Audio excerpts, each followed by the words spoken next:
Assalomu alaykum hurmatli yurtdoshlar. Bugun sizlar bilan bolalar nafaqasi yoki moddiy yordamga onlayn ariza tashlash tartibini ko'rib chiqamiz. Buning uchun biz smartfonimizdan Google ilovasiga kirib olamiz.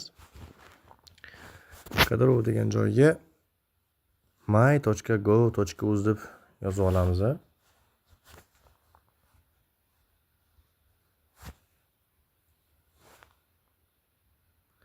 Agar sizlar oldindan ro'yxatga o'tgan bo'lsanglar, kirish tugmasi orqali profilingizga kirishingiz mumkin bo'ladi.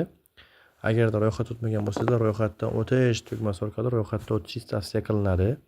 Hozir bizning holatda oldin ro'yxatga o'tirgan, shuning uchun biz kirish tugmasi orqali profilga kiramiz. Agar login parollaringizni bilsanglar, login parolni tilgan holda profilga kirishingiz mumkin bo'ladi. Bizning holatda mobil ID ochilgan, shu sababdan biz mobil ID dan foydalanamiz. Profilga kirgandan keyin biz ijtimoiy himoya degan punktni topib olamiz. Ijtimoiy himoya punktiga kirgandan keyin kam ta'minlangan oilalarga bolalar nafaqasi va moddiy yordam degan bo'limi bor. Shunga bosib ariza qoldirishimiz mumkin bo'ladi. Ya'ni shu bo'limga kirgandan keyin bizdan so'rayapti, xizmatdan foydalanish degan joydan bossangiz, demak xizmatdan anketa to'ldirishga, ya'ni ariza to'ldirishni biz jarayonni boshlab olamiz. Xo'p, xizmat narxi kelsak, xizmat narxi bepul, lekin xizmat ko'rsatish muddati 1 oy mobaynida bo'ladi. Ya'niki siz ariza topshirgan kuningizdan boshlab 1 oydan keyin javobini qabul qilib olishingiz mumkin bo'ladi. Javobini bilib olishingiz mumkin bo'ladi. Xizmatdan foydalanish tugmasini bosish orqali jarayonni davom ettirishimiz mumkin bo'ladi.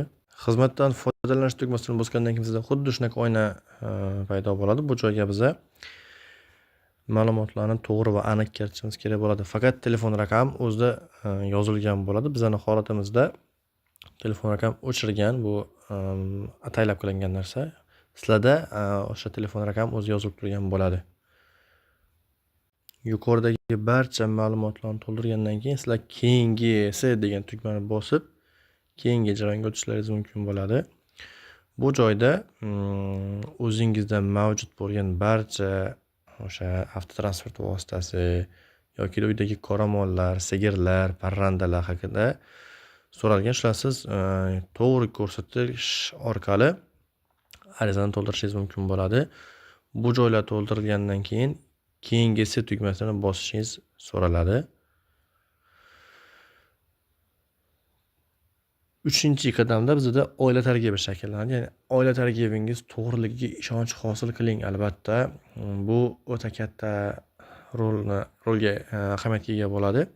Sababi noto'liq oila tarkibi bo'lsa, ularga bolalar nafaqasi tayinlanmaydi. Agarda sizlar kimdir vasiylikka yoki nevaralaringizni vasiylikka yoki homiylikka olgan bo'lsanglar, shu joyda o'sha vasiylik yoki homiylikning qarorini yuklagan holatda bolalar nafaqasiga ariza topshirishni davom ettirishingiz mumkin bo'ladi. Oila tarkibi to'liq tekshirilgandan keyin yana yuborish tugmasini bosamiz. O'sha yuborish tugmasini bosgandan keyin sizdan birlamchi ma'lumotlaringizni shakllantirib beradi. Ya'ni ma'lumotlar to'g'riligiga ishonch hosil qilganingizdan keyin eng pastda yuborish tugmasini bosib onlayn ariza qoldirishingiz mumkin bo'ladi. E'tiboringiz uchun rahmat. Xizmatdan to'g'ri foydalanasiz degan umiddamiz.